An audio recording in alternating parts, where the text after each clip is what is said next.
오늘 본문은 여리고성을 무너뜨린 사건인데요. 이건 너무나 유명한 이야기 아닌가요? 기독교 유머집에 나오는 웃기는 이야기입니다. 그래서 웃으셔야 돼요. 어느 포인트에서 웃으실지 모르겠는데, 어느 주일학교에 목사님이 찾아가셔서 한 학생에게 물었다고 합니다. 누가 여리고성을 무너뜨렸니? 그런데 그 아이가 울상에 대해서는 자기가 안 했다는 거예요. 저는 절대 그런 일을 한 적이 없습니다. 목사님이 자기를 책망한 줄 알고 그렇게 대답을 한 거죠. 목사님 기가 막혀가지고 선생님에게 찾아가서 물었답니다. 선생님, 아이들을 도대체 어떻게 가르쳤길래 이 아이들이 여리고성을 누가 무너뜨린지를 모르는 겁니까? 그랬더니 이 선생님 또 대답하는 겁니다. 그 아이는 심성이 너무 착하고 그러니까 절대 그런 일을 한 적이 없을 겁니다. 그러니까 목사님 더 기가 막히잖아요. 그래서 이번에는 주일학교를 담당하는 부장 장로님을 찾아가서 자초정을 이야기하면서 도대체 이게 어떻게 된 일이냐고 물었습니다. 그랬더니 장로님 하는 말이 그거 어떻게 됐든 간에 당회에서 잘 알아서 하면 되지 않겠습니까? 라고 대답을 했다는 겁니다. 여러분 누가 이 여리고성을 무너뜨린지 잘 아시죠? 누가 무너뜨리신 것이죠? 하나님이 무너뜨리신 것이죠. 그런데 더 정확하게 말하면 하나님이 이스라엘 백성들의 믿음을 통해서 여리고성을 무너뜨리신 것입니다. 여러분 히브리서 11장 30절을 보십시오. 믿음으로 7일 동안 여리고를 도우니 성이 무너졌으니 라고 말씀하십니다. 그렇다면 하나님은 어떤 믿음을 통해서 이 여리고성을 무너뜨렸을까요? 첫 번째는 현실이 아니라 하나님의 약속을 바라보는 믿음입니다. 여러분 1절을 보면요, 이스라엘 백성들 눈앞에는 만만치 않은 현실이 기다리고 있었습니다. 여리고는 굳게 닫혔으니, 여러분 고고하게 따르면요, 이 여리고성은 정말 난공불락의 성이었습니다. 그 당시에 흔하지 않은 이중 성벽을 갖추고 있는, 이스라엘 백성들이 딱 그 성 앞에 서면 저 높은 빌딩을 바라보듯이 그렇게 견고하게 보이는 그런 성이었습니다. 누가 봐도 우리 힘으로는 도저히 저런 견고한 성, 튼튼한 성은 정복할 수 없다, 불가능하다 라고 여길 만한 그런 현실이 기다리고 있었습니다. 여러분 그런데요, 2절에 가보니까 하나님께서 약속을 해주십니다.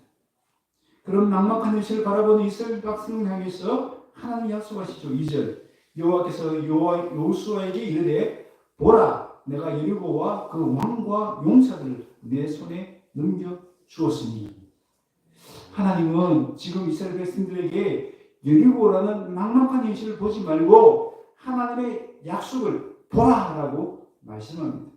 현실에 사로잡히지 말고 하나님의 약속을 꼭 붙들라고 말씀하십니다. 내가 내 손에 넘겨주었으니, 과거형으로 표현하죠. 미래에 일어날 일인데 왜 과거로 표현합니까? 일어날 일이 너무나 확실하기 때문에 이미 이루어진 것처럼 과거형으로 표현한 것입니다. 여러분, 우리가 보고 붙들어야 될 것은 우리 눈앞에 있는 현실이 아닙니다. 그 현실이 아니라 하나님이 우리와 함께 하신다는 진실이요, 하나님께서 승리를 주신다는 약속인 줄 믿습니다. 네. 이런 비행기 조종사가 훈련할 때에 특수 안경을 끼고 훈련한다고 합니다. 그 안경은요, 저 멀리는 안 보이고 바로 눈앞에 그 계기판만 보이는 그런 마치 안경 낀 것 같은 그런 특수 안경을 끼고 훈련한다고 합니다. 그 이유는 뭐냐면요, 때로 이제 비행기를 몰고 가다 보면 구름이 잔뜩 낀 그런 곳에도 가지 않습니까?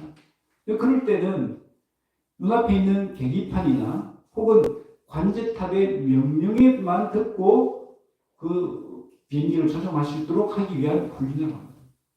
만약 그런 상황에서 이 조종사가 자신이 보는 것만 믿고 또 자신의 느낌만 의지한다면 어떻게 되겠습니까? 비행기가 잘못될 수 있는 위험이 큰 것이죠. 그것을 막기 위해서 계기판만 의지하고 또 관제탑의 관제사만 신뢰하고 비행할 수 있도록 하기 위한 훈련이라는 것입니다. 여러분, 우리도 마찬가지입니다. 우리도요, 눈앞에 현실 보면 죽을 것 같고 안 될 것 같고 힘들 것 같아도 우리가 정말 보고 붙들어야 될 것은 그런 현실이 아니라 누구? 우리의 관제사가 되어주시는 우리 하나님이신 줄 믿습니다. 하나님 명령대로 하나님 말씀대로 가면 안전하고요, 이길 수 있고 능히 감당할 수 있는 것입니다. 여러분, 왜 우리가 하나님의 신뢰해야 됩니까? 저는 하나님은 약속을 주실 뿐 아니라 하나님 약속은 반드시 이루어지기 때문입니다. 히브리 10장 23절 함께 읽겠습니다. 시작. 또 약속하신 이는 예쁘시니 우리가 믿는 도리의 소망을 움직이지 말며 굳게 잡고. 아멘. 하나님 우리에게 약속해 주셨는데 그 한 약속은 뭡니까? 우리가 볼 때는 불가능해 보여요. 우리가 볼 때는 안 될 것 같아요. 여러분, 내용은요, 우리가 믿을 수 없어요. 믿기지 않을 수 있어요. 그러나 그 약속을 주신 분이 누구라고요? 그분은 믿으신 분이다. 우리가 믿을 만한 분이라는 겁니다. 그래서 약속의 내용보다 약속하신 분 때문에 그걸 믿어야 되는 거예요. 약속하신 내용은 나는 믿기지 않을 수 있어요. 정말 그럴 수 있을까? 그런 마음이 들 수 있어요. 그러나 그 약속을 주신 분이 믿으신 분이시기 때문에 우리는 그 소망을 굳게 잡을 수 있다라고 성경은 고백하고 있는 것입니다. 여러분, 오늘 우리는 무엇을 바라보고 무엇을 붙들고 있습니까?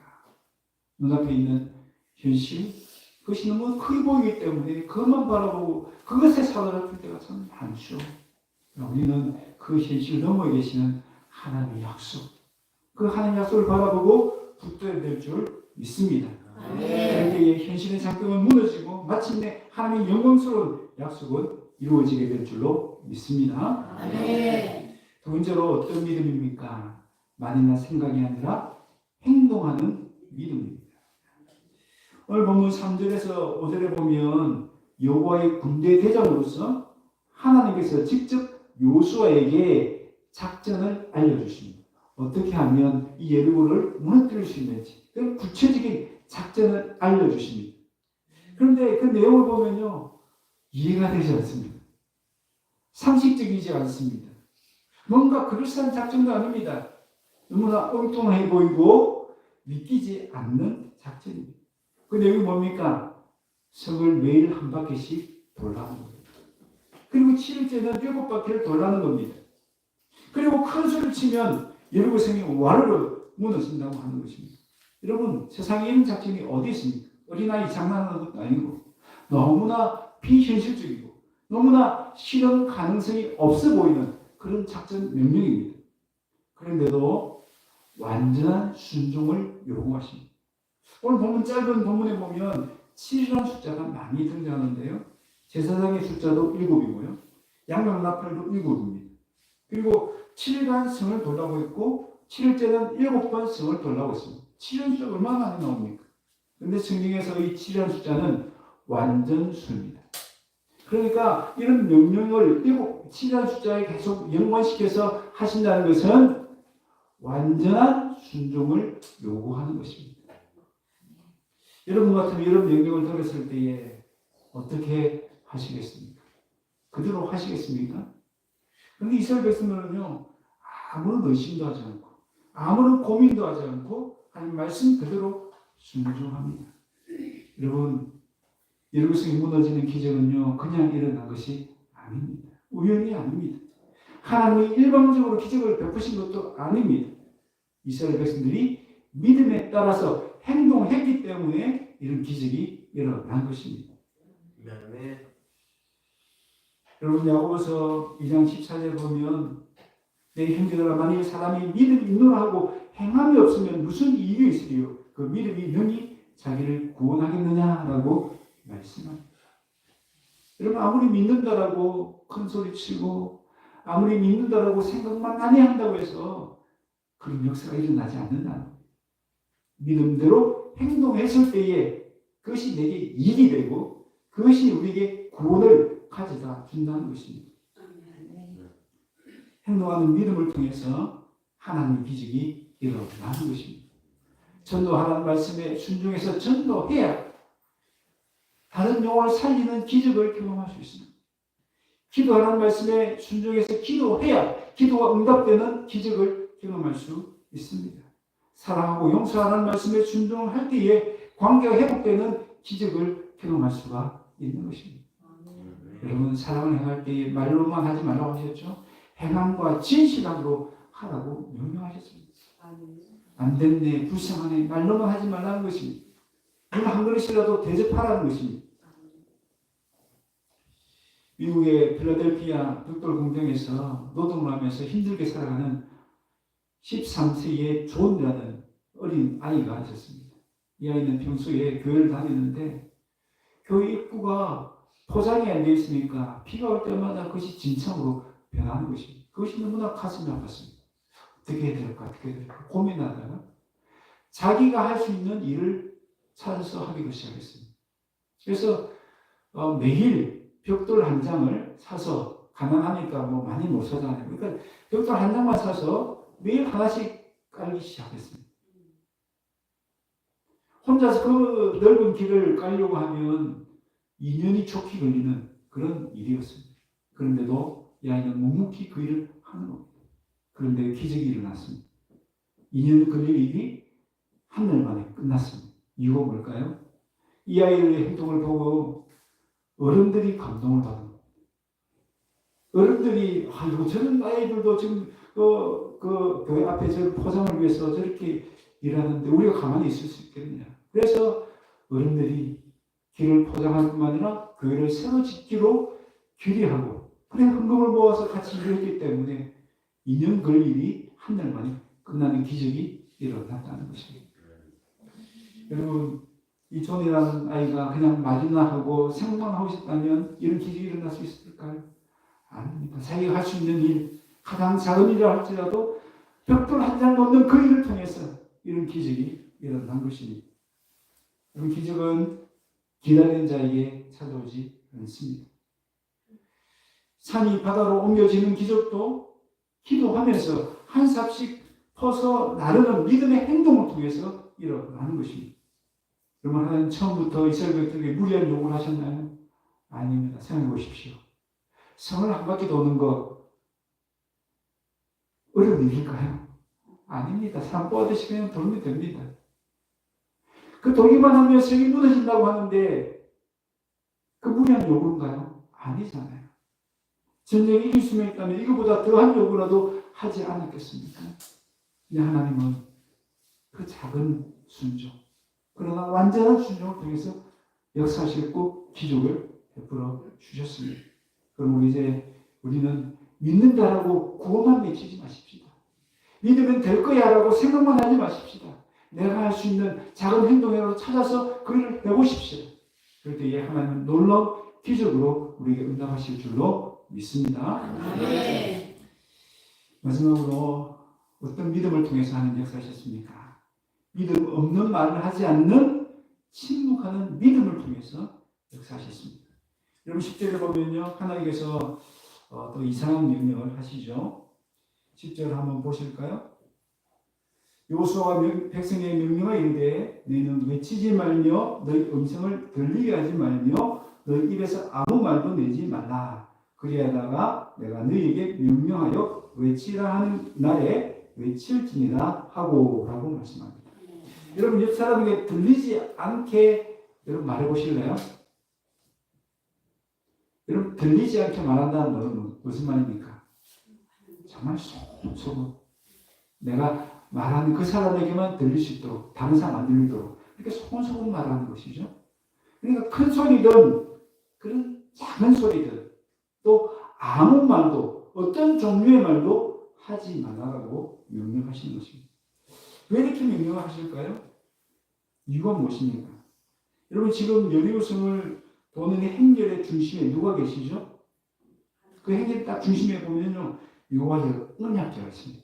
여호와의 언약궤는 하나님을 상징하는 것이잖아요. 그러니까 이 행렬의 중심에는 하나님이 계시는 겁니다. 그래서 어떤 주석가는 이 행렬을 가리켜서 이런 전투 행렬 아니잖아요. 좀 싸우기 위한 행렬 아닙니다. 그렇죠? 싸우기 위한 행렬 같으면 군사들만 있어야 되잖아요. 그런데 앞뒤로 군사가 있지만 가운데는 언약궤가 딱 있다. 이것은 하나님의 예배의 행렬이다. 그래서 하나님의 임재를 찬송하는 축하 행렬이다라고 주석가는 그 주석을 했습니다. 여기 말이 무슨 말입니까? 하나님이 임재하심으로 하나님의 능력으로 말미암아 예루살렘이 반드시 무너질 것을 믿고 미리 감사하면서 축하하는 행렬이라는 것입니다. 하나님을 찬양하는 예배, 하나님을 기대하는 그런 예배의 행렬이라는 것이죠. 이런 행렬 속에서 어떤 종류의 말도 하지 말라는 것입니다. 그 이야기를 누가 듣습니까? 하나님이 들으시기 때문에 그렇습니다. 하나님의 귀에 들리는 것은요, 정말 조심해야 됩니다. 민수기 14장 28절에 너희 말이 내 귀에 들린 대로 내가 너희에게 행하리니 라고 말씀하셨습니다. 여러분, 이스라엘 백성은요, 전과가 있습니다. 어떤 전과입니까? 하나님 앞에서 원망하고 불평하는 말을 쏟아놓았다가 그 말이 부메랑이 되어서 자기에게 돌아온 그런 전과가 있습니다. 그들이 뭐라고 했습니까? 애국에서 처음 탈출했을 때는 너무나 기뻤습니다. 하나님께 너무나 감사했습니다. 하나님, 우리 같은 이 애국에서 정살하는 우리를 해방시켜서 너무나 감사했습니다. 너무나 기뻐했어요. 그런데 광야 생활 시작되니까 그때부터 입이 비쭉 튀어나와서 원망하기 시작합니다. 마실 물도 없다. 먹을 양식도 없다. 이러다 우리 죽겠네. 못 살겠네. 그러면서 뭐라고 합니까? 하나님이 우리를 죽이려고 이 광야로 다 데려나왔느냐라고 불평했어요. 그 말, 우리를 죽이려고 광야로 데려왔느냐, 그 말이 하나님 귀에 들렸고 그 말대로 그들 어떻게 됐습니까? 광야에서 40년 동안 한 명 한 명 다 죽은 거예요.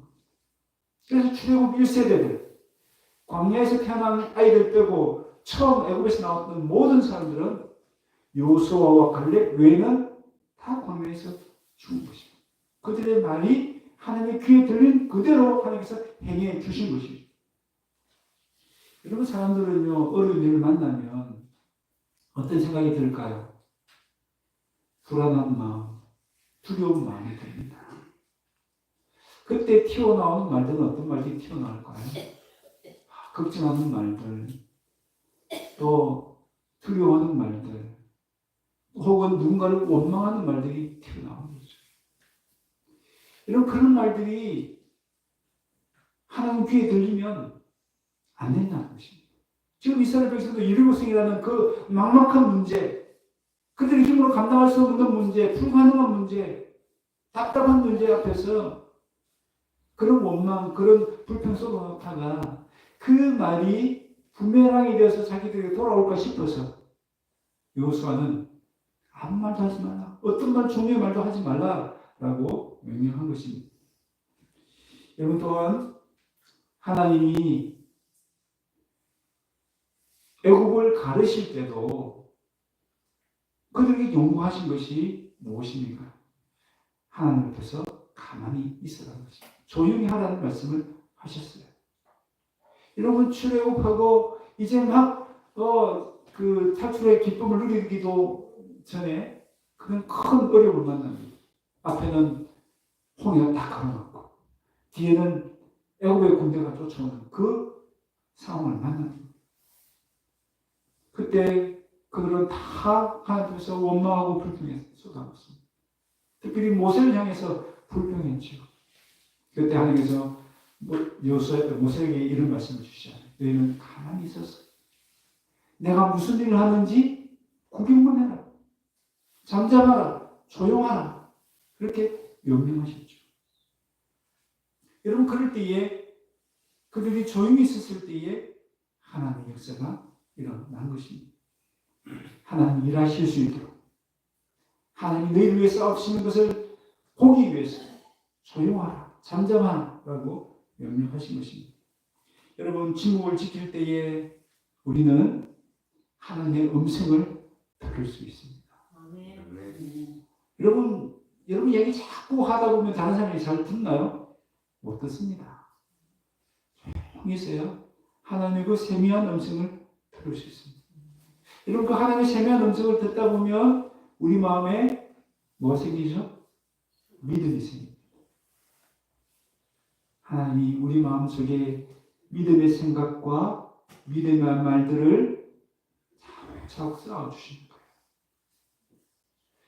여러분, 그런데 막 여리고성 보면서 두려워하고 어떻게 우리가 저걸 무너뜨릴 수 있을까? 우리는 이거밖에 안 되는데, 그런 말을 자꾸 쏟아놓으면 이 믿음의 행진이 계속 진행될 수 있을까요? 아닙니다. 안 되겠네. 포기하자. 그렇게 될 수밖에 없는 거죠. 그래서 침묵을 지키고 하나님 약속하신 그 말씀을 계속 되새기면서 믿음의 행진을 계속 유지하라라고 그런 의미에서 침묵을 요구하신 것입니다.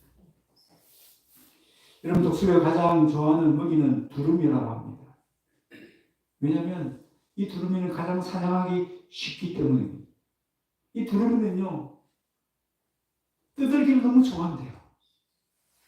그냥 조용히 있지 못하는데요. 제잘제잘 땅에 있을 때 제잘대고 특히 하늘 날 때는 더 시끄럽게 뜨던데요. 그러니까 독수리가 저 멀리서도 그 두루미의 소리를 쉽게 들을 수 있는 겁니다. 이렇게 쉽게 사냥을 할 수 있으니까 좋아한대요. 그런데요, 이 조대학자들이 신기한 것을 발견했다고 합니다. 이 경험 많은 두루미들은 먼 곳으로 이동할 때에 입안에 가득 돌을 물고 간다. 이거 뭐죠? 뜯으면 안 되니까. 그러니까 돌에다가 자기 입에다가 그 돌을 가득 넣어서 뜯을지 않도록. 여러분, 우리 하나님의 일을 할 때도 우리 입에 재갈을 물려야 됩니다. 우리가 끝까지 믿음을 지키기 위해서는 입을 다물어야 합니다. 하나님이 일하실 수 있도록 우리 입을 닫아야 합니다. 하나님이 일을 하면서 이런저런 불평하고 되겠네 안 되겠네 가능성을 따지고 그런 불신앙적인 태도, 그런 말, 그런 속에서는 하나님의 역사가 일어날 수 없다는 뜻입니다. 하나님 앞에 잠잠하시기를 바랍니다. 하나님께 집중하시길 바랍니다. 여러분, 우리 자꾸 말하다 보면요, 하나님께 집중할 수 없어요. 이 행렬의 중심에 계시는 하나님께 집중할 수 없습니다. 우리가 하나님께 집중하기 위해서라도 잠잠해야 합니다. 여러분, 우리를 구원하시기 위해서 이 땅에 오신 예수님도 그렇게 많은 말씀들을 하셨지만 십자가를 지실 때는 어떻게 하셨습니까? 이사야에서 보니까 들 깎는 자 앞에 잠잠한 양처럼 하셨다라고 말씀하셨습니다.